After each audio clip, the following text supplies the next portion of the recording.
Hi, you're listening to the TL Podcast.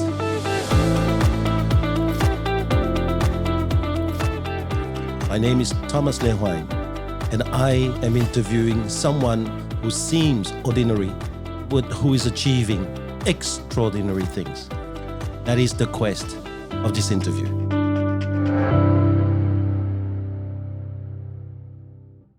All right, well, I'm here with Mark Kentwell. How are you doing, Mark? I'm extremely well. Thank you very much for driving down from Newcastle. It's been I didn't drive, I just sat in the back seat. So what is it? You got yourself chauffeured? Yeah, I've got a local company that I use. I started using them originally just for airport transfers, but because I do a fair bit of business outside of Newcastle as well and engage with other people in entrepreneur or prop tech industries or business, that trip up and down the freeway, like it might be quite straight, it might be quite easy, but you just can't engage as much on your phone calls, and it's quite unsafe looking at your phone and trying to drive as well. So I find you sort of giving part of your attention to each, and therefore you're not getting a whole result. So I subscribe to my own theories, and one of those is that, I suppose dollar productive time. Yes. And the value is greater than the cost of being, present and engaged and comfortable and making really good conversations. I can have the iPad Pro open, I can be on the phone,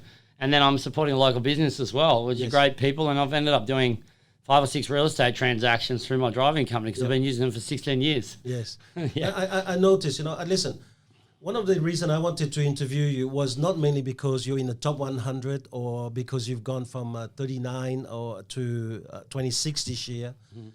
To me, it's the boundless energy that you have, and also looking at you, you seem to be a man who's involved into a lot of things. Mm-hmm. And so why don't we just talk about maybe leadership and what you do? Yeah, sure. So you said that you're first an entrepreneur, right? Yeah. So entrepreneur first, definitely. And I suppose to use Seth Godin's definition recently, in business, he describes 2 types of people. I love it when people say 2 types of people because there's a million types of people. Yeah, but that's correct. In business, he categorizes 2 ways, Seth Godin. So there's freelancers and there's entrepreneurs. And when I first hear about freelancer, it can come up quite negatively. Like, you imagine an out-of-work journalist, male with an unshaven, sitting in his apartment there with pizza on the floor and can't get any work. But freelancers actually is more to do with how you apply your craft to your industry. So a freelancer is a brain surgeon, for example. Like, only they can do their particular craft the way they do it. And the way a freelancer gets ahead is by getting better clients. So Seth Godin himself is a freelancer. So he's a public speaker and he gets a big speech, or he's an author, and he's the one writing it. Only he can write that. He could have people helping him, but they can't ghostwrite it. They need to be his ideas. And then his client is the publisher. So the publisher gets a bigger book deal, he gets more out of it. And then eventually the way that you deploy your capital or income that you make from being a freelancer provides you with lifestyle, and you can choose what you want to freelance within. Entrepreneurs, on the other hand, they find a gap in the market, and that gap might be for an existing service that needs to be, improved. It might be about optimizing something. It might be something completely new that you got to get there first with. Find the gap. They get involved in it. They create a solution, either themselves or with a team. And then as soon as that solution is created or the optimized version is created, they're moving on to another part of that ecosystem, or they're moving on completely. And that's me, 100% me. So entrepreneur first have been since I can remember, like since, before I was able to really legally sell anything. I was trading motorbikes. I always had some kind of thing that I was trying to pursue. And the playground is business for entrepreneurs. And I've chosen services over widgets. So I'm not selling product because I like things that are less easy to commoditize. And even if I'm involved in a product-based business, it's usually a software product or some sort of solution that still has an exponential edge to it. You're not going to buy them off the shelf, and there's only one way they come, there's only one way they deliver, and there's only one lifespan that they've got. And within that, real estate happens to be the vehicle that we're driving at the moment as the main one, but that's a whole property services sector. It's not just real estate. I'm involved in development, I'm involved in unit trusts, I'm involved in prop tech and industry thought leadership and buyer's agency and business engines that run other businesses. So through that craft of being a real estate agent and developing, I've been using that as a testing ground the whole time. Test and measure with consumers, test and measure with my clients that are agents within the practice, coaching and training them, writing training manuals, and then really trying to systemize that business and properly document it, as you would imagine you'd buy a McDonald's franchise or a Subway franchise. Right. But not just so we can franchise, but just so we can have a scalable model that can continue to deliver better results as it goes on, not to get diluted as the founder gets out and there's other people stepping in and they're not getting the same service delivery. I'm tired. Just listening. You're tired? So do you have the time to do other things? I mean, I'm thinking selling and listing a house, that's already something. Then running a team, and you're running 2 teams, is it? Yeah, we've got lots of teams. So, like, I suppose to answer that question about the time, because I've documented the business really well and my IP has flowed throughout the whole business, not just stuck in my head so that I can stay the boss and I can have the biggest accolades. Like my residential business, for example, I think in the last 12 months it would have done, like, as in my personal team, would have done a bit over 3 million in GCI. Whereas my personal involvement in those 3 mil GCI deals is getting more to strategic level with the client. So right from the start, when we're sitting down with the client, I'm not at every appraisal. I go to the ones where they're going to sign up. And I'm not at every appraisal. I'm at the ones where it's high competition or high dollar. And then my team will do other parts. And you know, I just take lesser percentages of fees depending on how it's set up. And with the client, like most of the time, I'm in that meeting. And as soon as like we've sort of passed that point where they want to go with us, because the repeat result or referral has already got us quite warmed up, I give my strategic input and I explain that these are the guys that are doing opens, these are the guys that are doing private inspections. When the negotiations get to a certain point, they'll probably run with it based on relationship, but when there's strategic intervention required or at a fork in the road about selling prior to auction, selling prior to going to market, how to set your reserve price or, you know, getting a buyer sort of up that's sort of sitting around, I'll be involved, but it's on a when needed basis. And by having that umbrella oversight, they know they've got the business owner's attention, the founder's attention, the IP of me. The team are checking in with me all day long, but it's checking in a way that we've described within the team that's efficient. So again, I'm only getting notified about stuff I need to get notified about. And the clients are happy with that. So, you know, I passed 1 million GCI in my 3rd year, I think it was, 3rd or 4th year in real estate. And I was like early to mid 20s. And it was probably the year, 2 years after that, I got to about 1.5. And I was just working bananas hours, like crazy hours. Yeah. But by then I'd started documenting what I was doing and I could start offloading part of the role. And I look now at the amount of hours I do compared to the value that we bring. And it's double the GCI and it's about quarter the hours. So it allows me time for business improvement and scalable exercises and doing the stuff that makes my heart sing. Because if I'm going to stay in that, it doesn't feel as much like work. And my whole day from sort of like when I wake up in the early 4s, like 4:15, and before I go to bed, which is usually about 11:30, 11:45 p.m., like I'm generally staying in activities that I'm good at, which I like, or that makes my heart sing, which is kind of that higher purpose, that flow. And if I'm not in those areas, then like I start to feel that it's a tug on me, it's a weight on me, and I quickly delegate it away because I know the world's not going to get a better outcome from me and the client's not going to get a better outcome from that either. That's amazing. Is it correct you started in 2005? Yeah. So in a little bit more than 15 years, you just built this kind of empire. That's crazy. I mean, is it because you don't sleep at all? Yeah, it's been heard that I don't. I'm probably sleeping a lot less now because I'm just in rhythm with food and diet and exercise. But when we got into real estate, my hobby at the time was managing bands and events. And it wasn't my paid work. I got a little bit of money for it, but my main work was I was in the mines. Right. I was doing engineering and trades. I was dual trades, and I had 2 engineering diplomas. And I had investment properties and shares. And I was, I'm pretty naturally hyper, energetically wise, but I was very bored with my work. I was doing a lot of extra stuff whilst I was at work because the work was like a break-fix model. I was doing inspections to see if things were going to break, a bit of fault finding.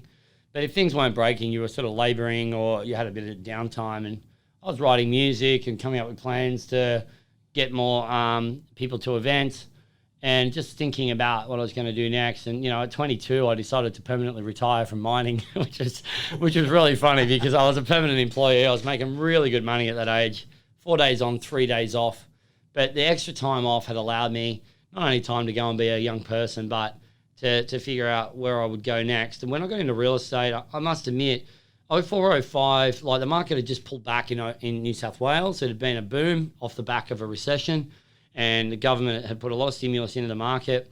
A lot of agents were complaining about the market, whereas I thought it was so much easier than mining. I thought it was so much easier than getting people to an event where the ticket price was $15. And, I had to get them there earlier so that the band could be covered by the beer and food sales. I had that world in my mind. Wow. And, we were paying for our own advertising and stuff like that in band and event management. So I look at it now. I got into real estate, and, the average fees were probably $8,000 or $9,000 at the time. And, the bigger ones were 15. And I was just like, let me at it. Look, I didn't care about the ratios. I was going for 20 appraisals and signing one. But it was sort of, I didn't have a brand. I didn't have marketing behind me. I had a goatee. I had an earring. I had a pinstripe suit that didn't fit. My dad had done some commercial industrial. But I just wanted to find a better way. But I was applying a lot of that stuff with the band and event management. And the first thing I brought in was databasing. Like there were software systems out there then. There were CRMs. But there was very little use of it going on. I paid a coach that was actually in a competing firm, and he wasn't really a real estate coach. He was just someone who had embraced coaching. And I must have had 3 or 4 coaches in the first 6 months, and some of them stayed on, and some of them I got to the point where I had enough from them. So why 3 or 4? I mean, some people don't even see a value in a coach. Yeah. So a few have one. 3, 4? Why is that? You look at Tim Ferriss and people like that, they're into life hacking.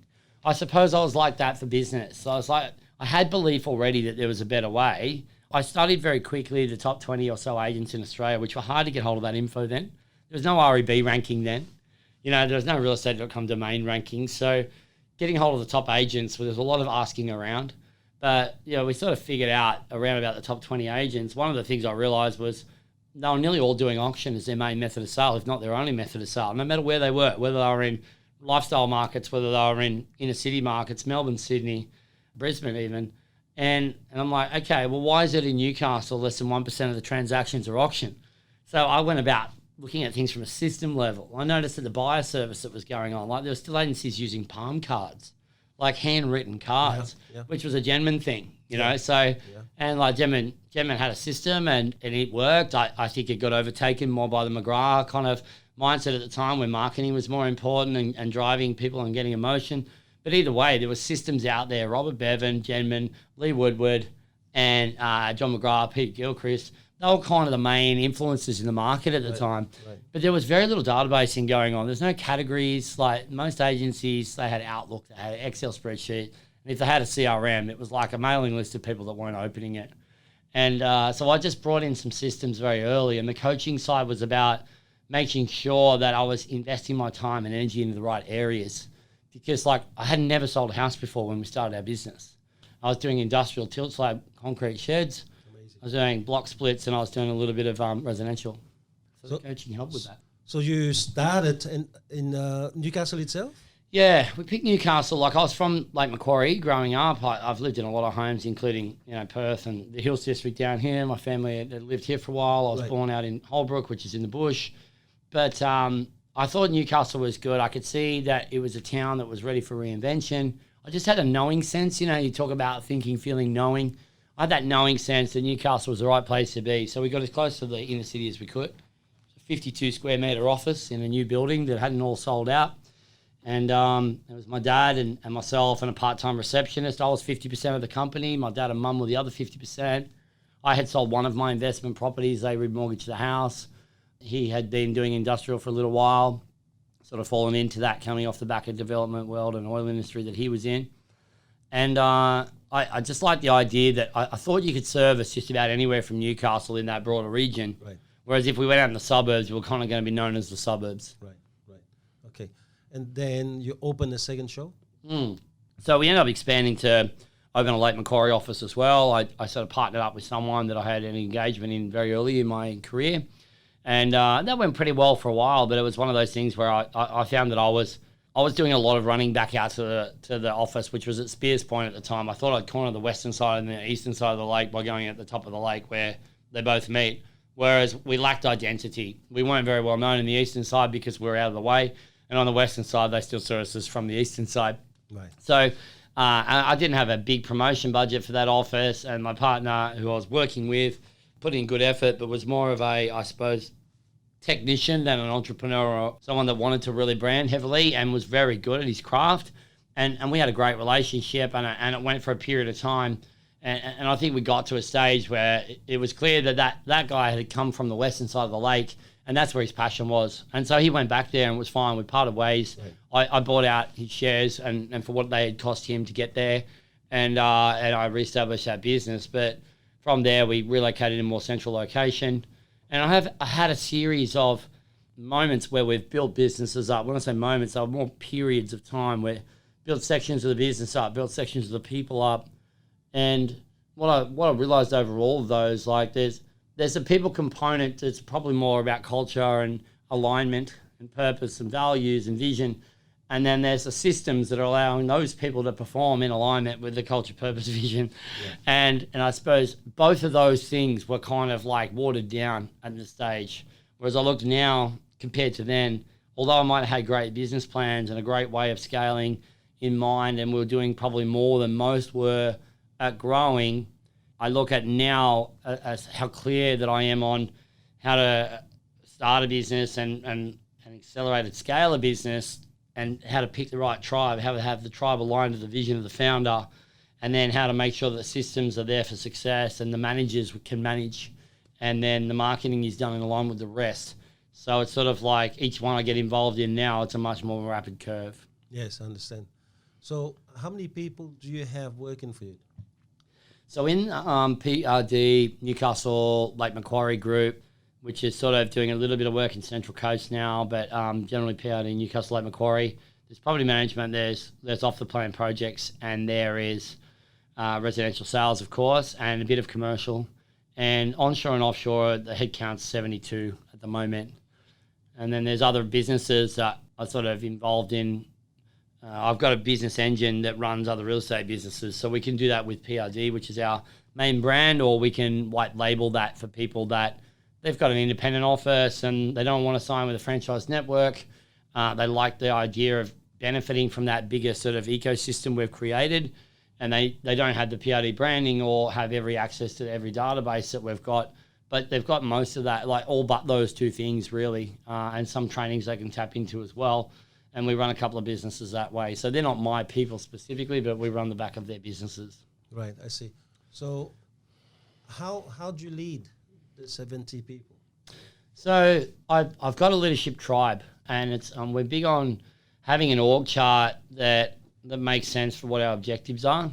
So I've got a person that I've known for about 15 of the 16 years that we've been in operation, Shirley Dalton. She was the COO that took Kit McGrath Education Centres to the stock exchange, and I think that they ended up in about 40 or 50 countries. And Shirley was right into business systems and documentation, but also has a very strong leadership backbone, and ended up becoming a leadership and self-development sort of coach. Right. And so Shirley and I have documented the business that was already well documented, but we've gone back in and refined it. Right. And so we've got like division leaders basically across all the different tribes, and they've all got adequate elbow room to move. Yep. That we've got faith in each other. There's a trusting team. We use a lot of the principles that Simon Sinek talks about in the Infinite Game, having trusting teams. Yep. And we also, subscribe to a lot of the principles that come from, Vern Harnish's Scaling Up, and to do with, hats on the head and who is actually going to be responsible for different things as the organisation scales, as well as Gallup, which is to do with employee engagement and making sure that people know the bus they're on. Okay, so you have in your tribe, you call it your leadership tribe, you have, what is it, 2 or 3 people? It's more than that. So we've got Shirley Dalton, we've got Kate, who does, financial controller, and she runs a team of accounts.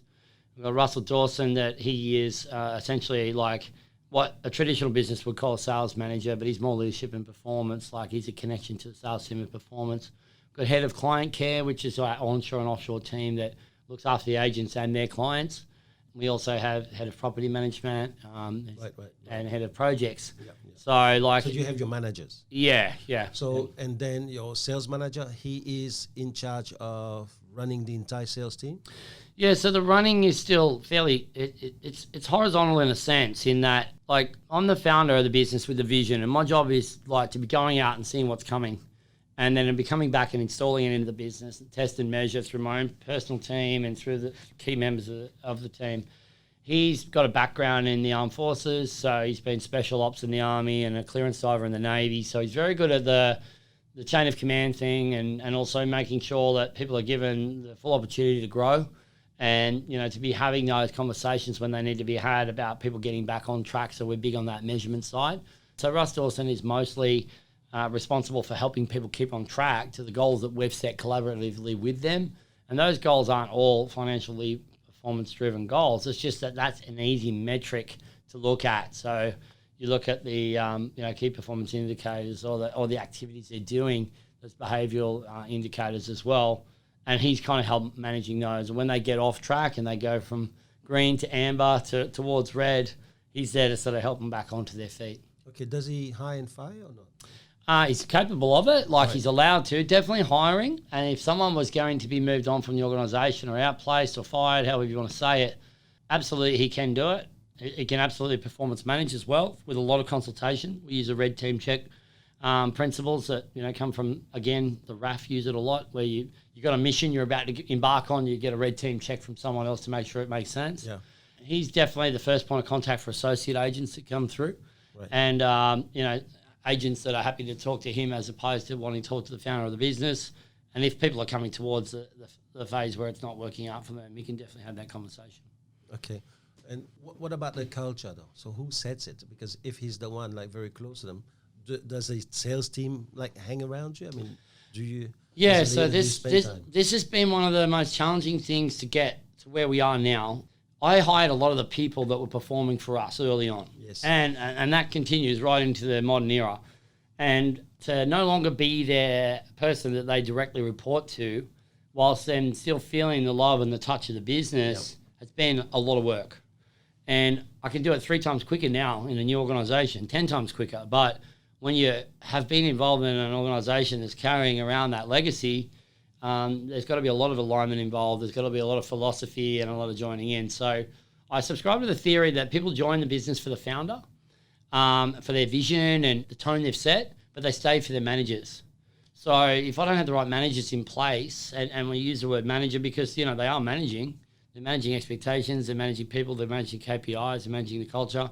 If that person is aligned and there's complete trust between the leader and their leadership tribe, then they're getting the same anyway. They're just getting more contact.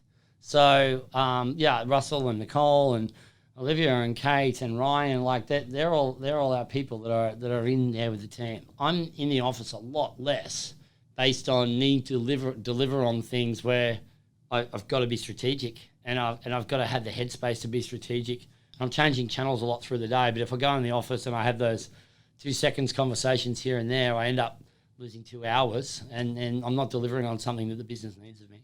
Right. You said earlier that you were pushing down Central Coast, so are you more like BDM for the moment? So I'm not personally BDM, but it's just a logical progression for us to be doing work or collaborating in the coast, because it's an area that links Sydney and Newcastle. It's different culturally, and I've known that for quite some time. I've been given some opportunities down in Central Coast in the project marketing space, and we were pretty clear on how we would play ball if we were going to take on those projects. And based on the preferences of those developers, we didn't.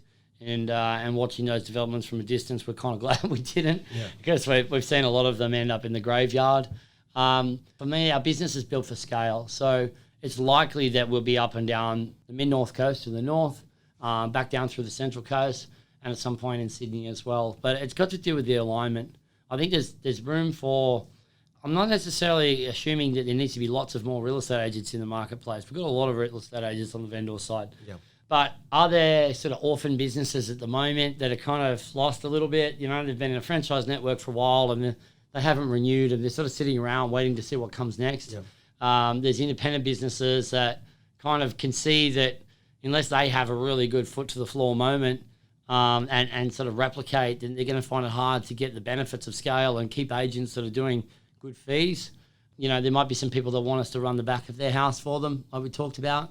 And I respect the other competitors that are around, and I do see that the businesses that are going to do well in the Australian real estate market over the next decade or so, are likely to be groups of offices or micro offices on the corner that have a very niche market like that freelancer type we talked about.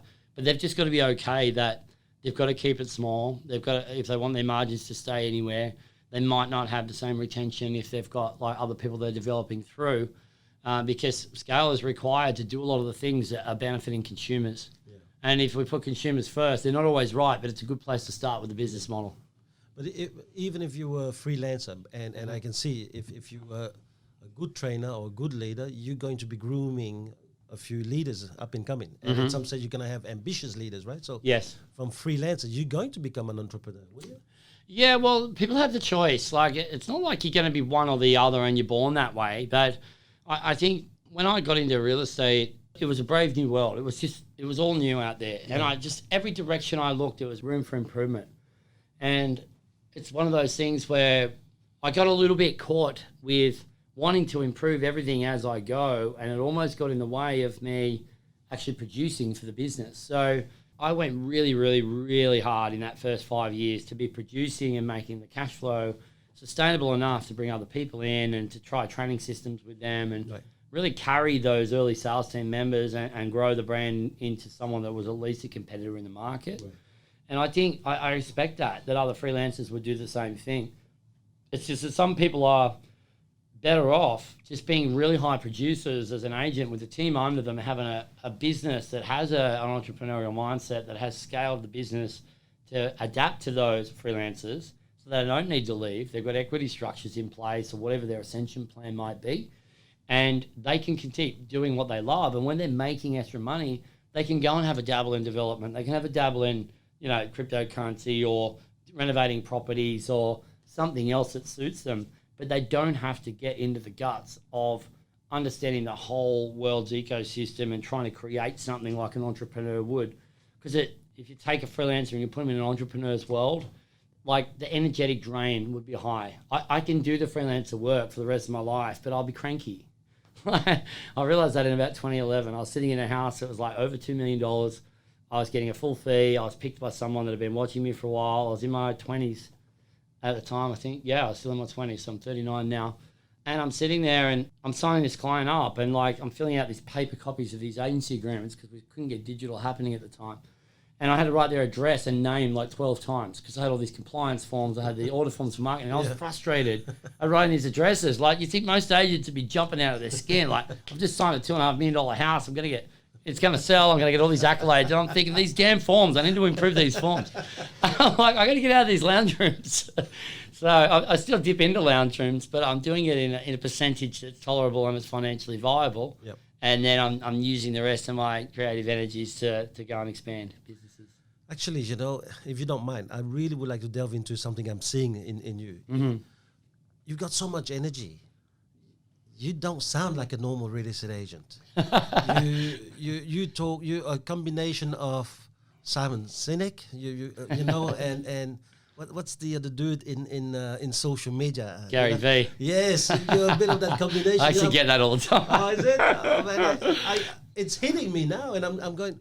What is it? You've been reading? I mean, he's a dude who's been doing engineering in the mine, and now he's talking like he's building a brand new planet.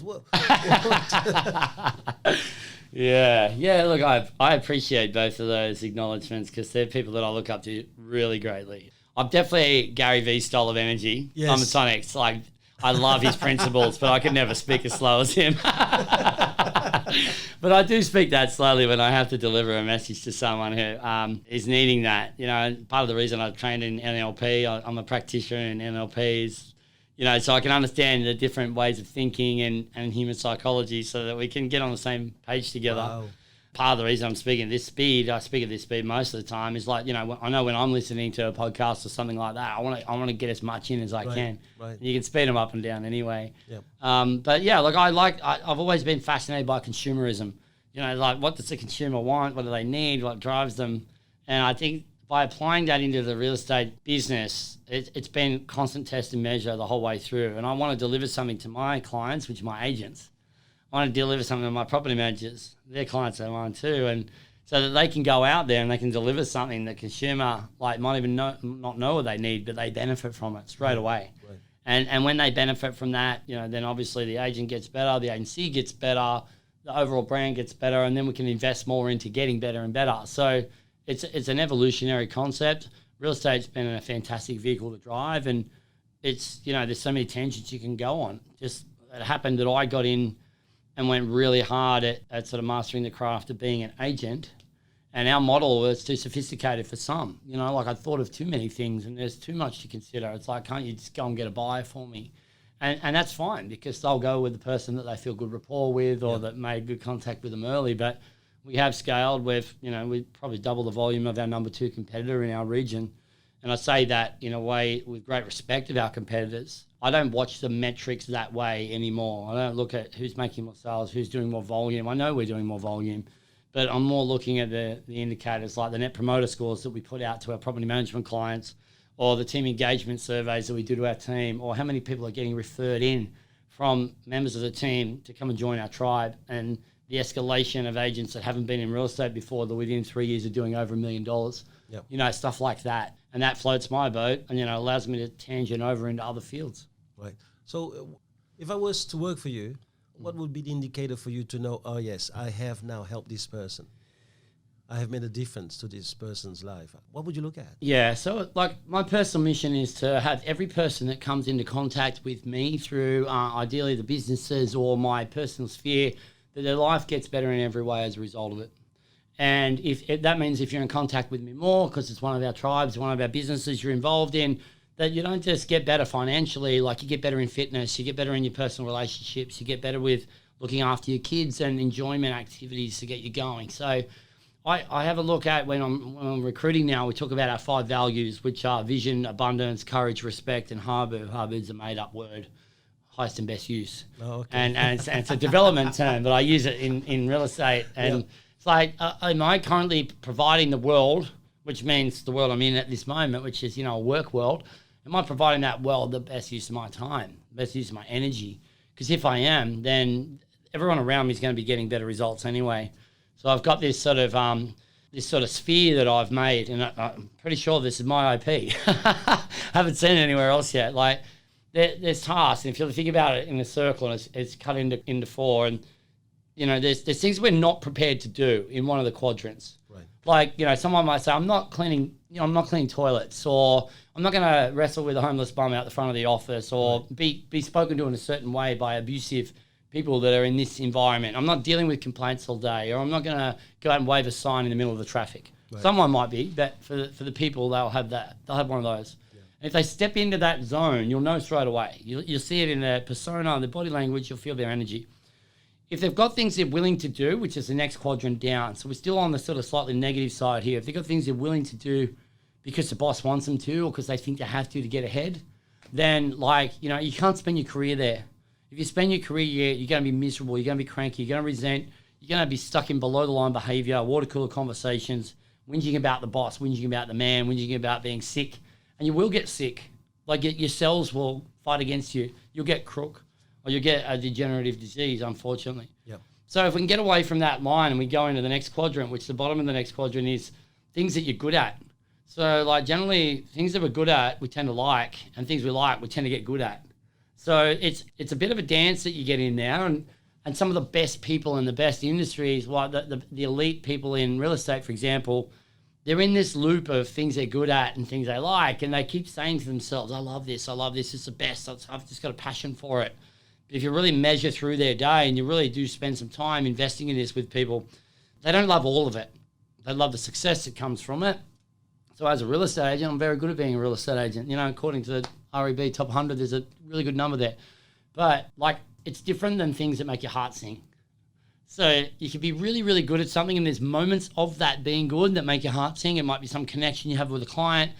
For me, it's the strategic intervention with a client, or a staff member, or a negotiation.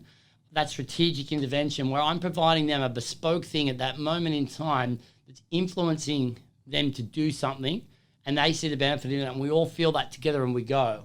And it's a creative moment. And I like that. But if I can create that and I can create systems out of that keeps going, I can watch them grow, that's really enjoyable for me. So if you can get into stuff that makes your heart sing, it's kind of like destiny stuff. And it's that sort of flow. And people talk about flow when they get into flow. So I try and help people establish what it is that makes their heart sing, if it's even in our industry. And if it is in our industry, we've got to then go through a matrix of understanding, like, is that something that everyone's got? Like, you could say, chocolate makes my heart sing. I love eating chocolate. It's like, great. Well, we're going to make money out of that.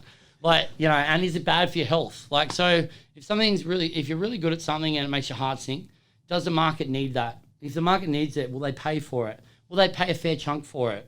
Is there someone else that can do that easily? Or is it easily replicatable? How long does it take to replicate? Are they available off the shelf? And if they are, like, are there a limited number of them? So I'm trying to establish there, is your heart sing stuff that is like so unique that it's a scalable or exponential career? If it's not, that's fine. But you just got to be okay that you're not going to be just massively financially abundant doing stuff that makes your heart sing. And then we've got to look at, well, if there's enough money in that, can we delegate the parts you don't love?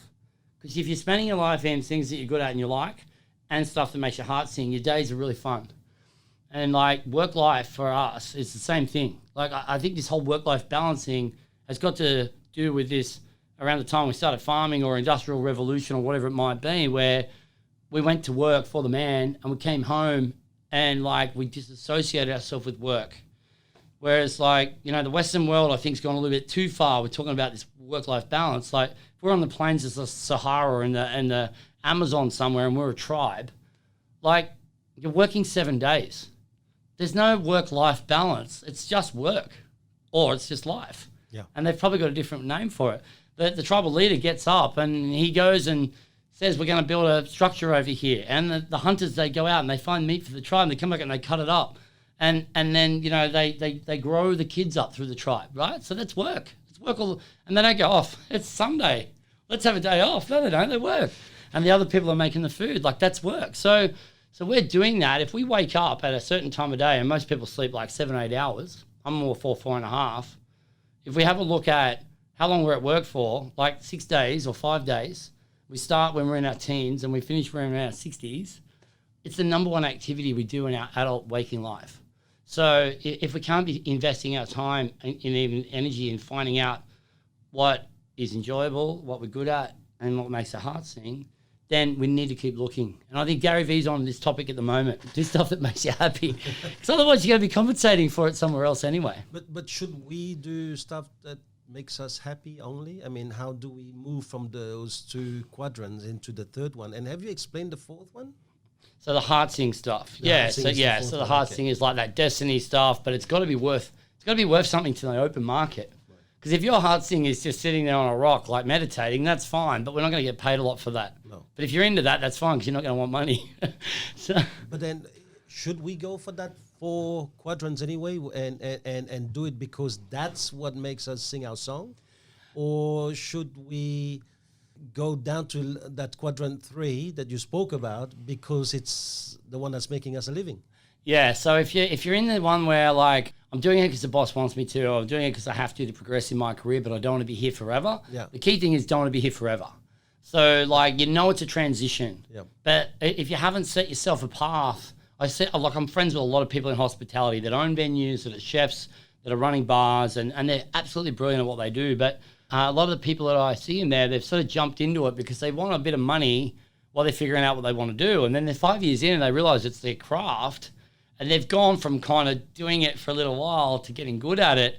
And they're transiting between doing it but don't want to do it for too long and getting good at it and like, oh, what do I do now? I have to start from scratch. So this is the leadership stuff. You know, so you asked me before about, well, how do I know I'm progressing? Well, we're having a lot of discussion about this at the start and then we're reviewing it really carefully. So the first month is all about getting inducted. Like, how do we do things? What's our way of doing things? What are our beliefs? How do we align with those beliefs? And what are the challenges we're coming through? And there's a lot of checking in and nurturing there. We get a month, 3 months, 6 months. We're now starting to see where the talents are. Yeah. We're past the interview, honeymoon period. We're back into the discipline, the routine, and that stuff outlasting the motivation of a new job. And we're starting to see where there's some talents. And we've got to be careful that we don't go to where there's been a couple of quick wins that have fallen in someone's lap as being, you know, their higher purpose or stuff that they're really good at. And we go back to like what influence they're exerting over things. And if we can pick it up early enough, we can help people foster it. We can put a path in front of them about what the next year looks like, what the next 3 years look like, and then start developing a team with them. And I've realised, especially with high performance agents, which we've generated so many of, I've lost a couple out there to the marketplace because they've thought, well, I'm never going to get a piece of this pie. Like, I have to go out on my own now and become a business owner so I can get a higher split, or I can get my own property management company, or I can have my name on the door, whatever, which I've created now a way that you don't, through the branch model that I've got, like satellite offices, you can have all the benefits from being a business owner without having to actually run that business. Yeah. So, the more that we are checking in with people about how their plan sounds, the better. You're such a busy guy. I mean, listening to you, I'm seriously coping. Right?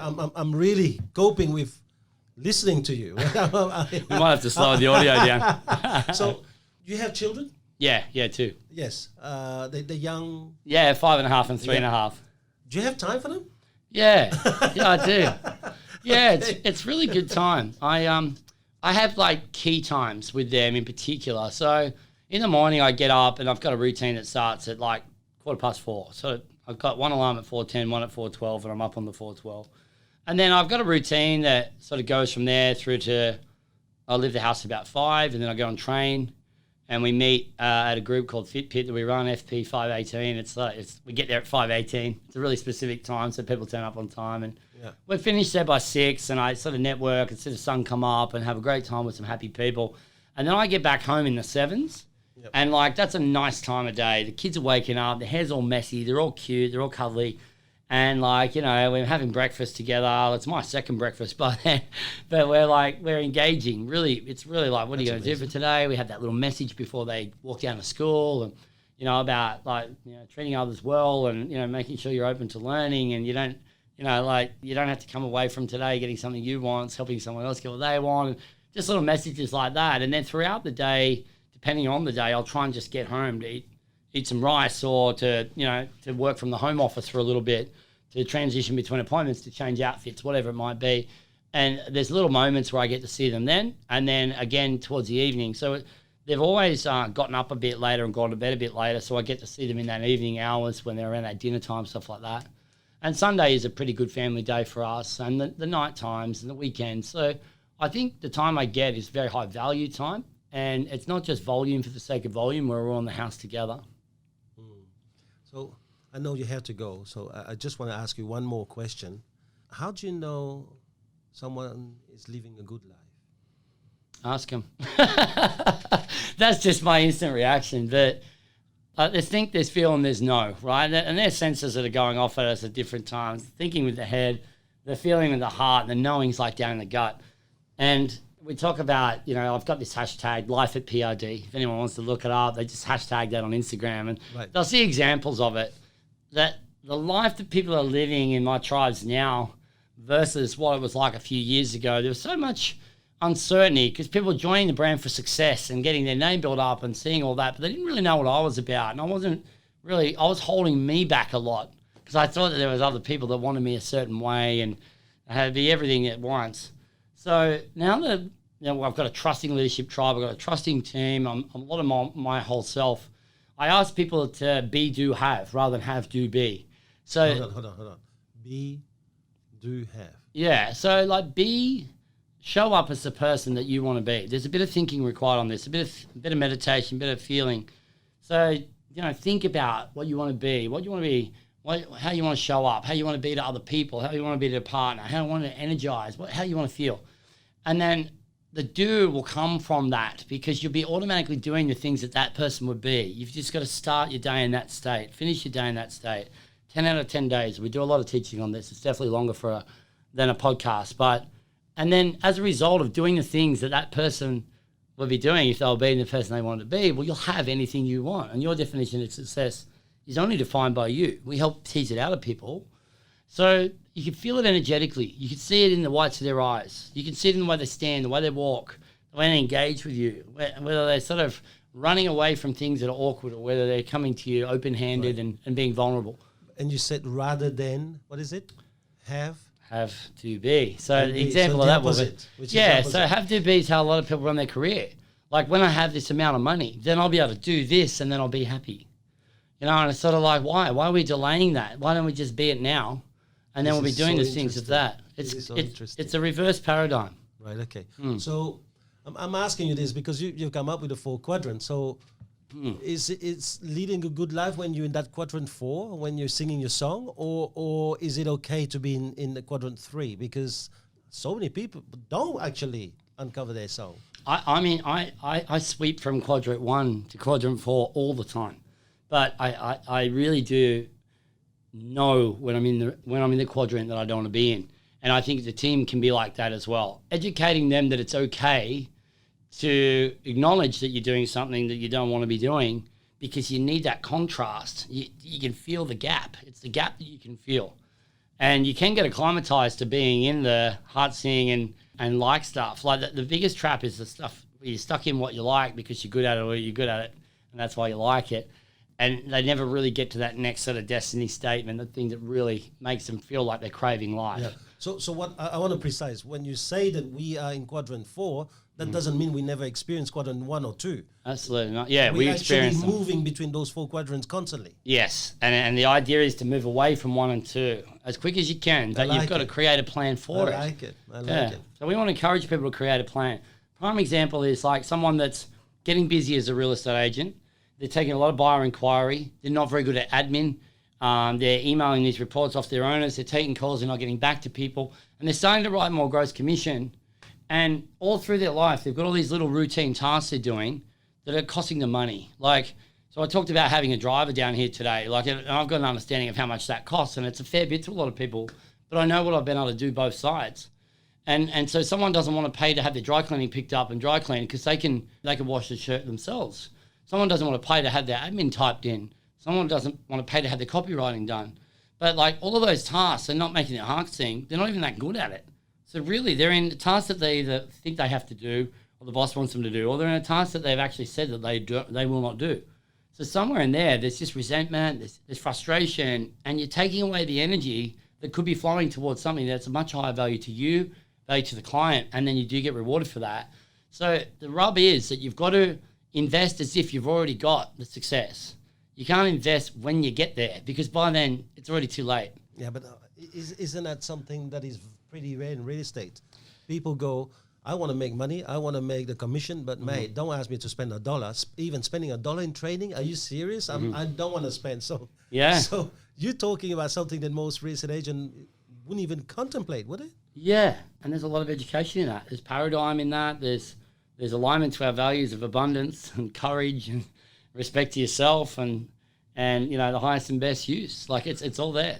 So how do you replenish yourself? Because man, you've got so much energy and there's so much knowledge I can see that's been gathered over the years. Where do you go and beside the Gary V, which by the way I've just met not Mark Kentwell but Mark K. Kenny K. Yeah, so my morning ritual is really important, and I've started forecasting now. When I see stuff that's coming up, like I did the variety bash each year, and it's where we take vintage cars into the bush and we raise money for kids. And it's like, you know, it's a fair bit out of the schedule, and I miss training at the beach in those mornings, and I'm looking ahead to that variety bash right now, and I'm trying to find ways that I can actually pre-plan how I'm still going to get my fill in the morning, how I'm going to get my morning routine. So the morning routine is incredibly important to me, to get out and, you know, get sun in my eyeballs and salt water on my skin. And if I can't have that, I try and think ahead of what I'm going to be able to create. There's got to be little things that Dr. Fred Gross, one of my mentors, talks about. He calls it 10s. So they're little things. There's 10s, 25s, 50s, 75s, and 100s. And like a 10 is something that makes your heart sing just for a moment. Like it might be an espresso. It might be telling your kid you love them. It might be a hug. It might be watching the sunrise. Try and have them inserted all throughout the day, because like we all come across challenging situations. It's how we negotiate those situations and how we frame it. So I've done a lot of Stoic reading, philosophy stuff, and I've had a lot of guidance from Dr. Fred. I still speak to him every 2 weeks personally, one-on-one, and I engage with a lot of his members. And I think that we can assemble a life that we want. The idea is to try and have a 10 out of 10 day every day. And I use the word try, and you know, you either do or do not. But if your day's set up that you're going for a 10 out of 10 day, you're in with a really good chance of having a great life. If you get to the end of the day and it's not 10 out of 10, you've still got time when you get home to try and do some things that are 10 out of 10s. It might be a hug with your partner or your kids, or reading something you like, or having a Wim Hof breathing session like I do, just to clear yourself out. Yeah, there's a bit of Wim Hof in you too, isn't it? I'm right into it. I'm right into it, man. Yeah, I do it every day. I've been doing it every day since August, and that's been a real game changer. Yeah, I can see that too. I used to be sick all the time until I've done a lot of cold showers. All I have is cold showers all day long. In the last 5 years, touch wood, haven't been sick once. Yeah, that's amazing. Yeah, I'm cold shower man too. Yeah, 5 years. Yeah, yeah, it's just crazy. I mean, the hardest part is obviously early morning in winter, but well, you start looking for it. You start chasing it. It's like fitness. You know, like when you first get into fitness, you couldn't be bothered getting up to walk, and then you go from there and you actually go into, you know, wanting to lift something and wanting to move. But yeah, you just got to keep. I think people like me, I've got to keep coming back to a matrix of like how good it is for me, and what the greater benefit is, and then am I getting multiple benefits at once, and is it making me happy, and then, you know, am I showing up as the person I want to be? Because if I am, then, you know, I'll be doing those things, and I'll be having on the other side of it. Mark, I know it's the end now. I just want to thank you for your time, and Thank you. I think you've been not only very inspiring, but you're a giver. To come down here and just spend an hour to share this information, and then now you're going to have to hop on the car and go back. So another 2 hours. Mate, I can't thank you enough. And I think this thing is going to inspire a lot of people. So thank you so much, Mark. I hope it does. And, you know, whatever I can put out to the universe, it's going out there without any expectation of getting back. I'm receiving something by just putting it out there. I appreciate that you're running this great podcast, and you know, it is good content for people. And yeah, I ask people to reach out to me on Instagram particularly. That's kind of where if I'm going to be on somewhere social, it's going to be there, right, at Mark Kentwell PRD, and just inbox me or follow along, and you can see the journey, and let's collaborate. There's so many industries that we can be aligning with together, and just moving in a path of improvement. Yeah, I'd like to do some more podcasts, because I think that there's so much more in you, and I think we're going to have to start something with Mark K. That's cool, man. That's cool. Okay, thank you. Thank you.